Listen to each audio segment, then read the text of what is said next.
One of the big assumptions of our times is that if love is real, it must by definition prove to be eternal.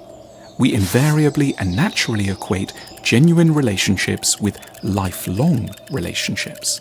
And therefore, it seems almost impossible for us to interpret the ending of a union after only a limited period, a few weeks or 5 or 10 years, or anything short of our or the partner's death date, as something other than a problem, a failure, and an emotional catastrophe that is someone's fault, probably our own. There are people desperate that they've failed because their relationships have lasted only 32 years. We appear fundamentally unable to trust that a relationship could be at once sincere, meaningful and important, and yet at the same time fairly and guiltlessly limited in its duration. There are, of course, a few very good reasons for our collective valorization of the lifelong love story. A great many of the pleasures and virtues of relationships do only reveal themselves over time, once trust has been established and loyalty fully demonstrated. When two people know it's forever, they will work harder than at anything else in their lives. There's no option to avoid some necessary but unpleasant issues. They will do their utmost to understand the mysteries of the other's psyche. They will show reserves of tenderness and vulnerability they wouldn't ever otherwise have accessed. They will learn to apologize and reach a modesty about their own shortcomings. They will grow up. And in the meantime, day to day, they will sample the modest but genuine pleasures of cosy Sunday evenings together and shared walks in country parks. Not least, children always benefit.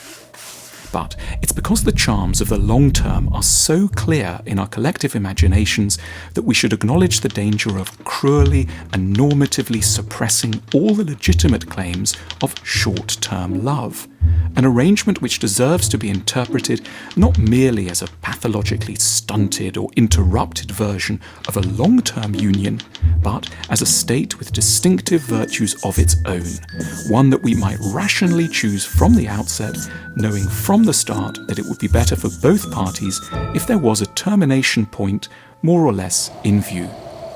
So much can go right with short-term love. When two people know they don't own each other, they're extremely careful to earn each other's respect on a daily basis. Knowing someone could leave us at any time isn't only grounds for insecurity, it's a constant catalyst for tender appreciation. When it isn't forever, we can let differences lie. If the journey is to be long, absolute alignment can feel key. But when the time is short, we're readier to surrender our entrenched positions, to be unthreatened by novelties and dissonances.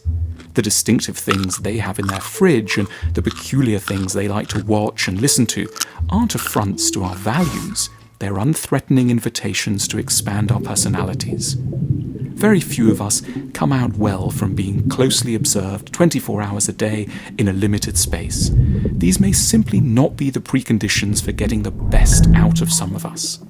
Our interesting and generous sides may need, in order to emerge, our own bedroom and bathroom, quite a few hours to ourselves, some space to read and think, and a series of mealtimes alone, staring rather blankly out of the window without having to explain how we feel. It's not a sign of evil, just what we require to be the best version of ourselves. What makes people difficult and dooms relationships is almost never the people involved. It's what we're trying to do with them. Inviting someone to marry you is really not a very kind thing to do to someone you love, because it's going to drag the beloved into a range of really rather unpleasant and challenging things. Doing the accounts with you, meeting your family regularly, seeing you exhausted and bleary-eyed after work, keeping the living room tidy, bringing up a child. To really love someone, that is, to wish the best for someone, might more fairly mean foregrounding your best qualities for a few ecstatic months, and then mutually and tenderly parting at the check-in desk. Long-term relationships reward some qualities, especially the administrative ones, but they obscure others. For example, those related to skills at having interesting, speculative conversations about ethics or the meaning of life late into the night.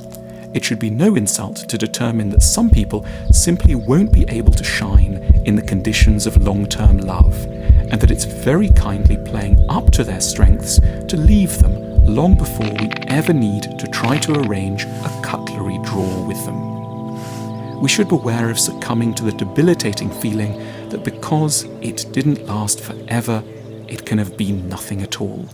In other areas of life, we know that going on forever isn't the ideal, even when something is very good. We don't necessarily think we have to stay in the same house all our lives, though we might really like the one we're in.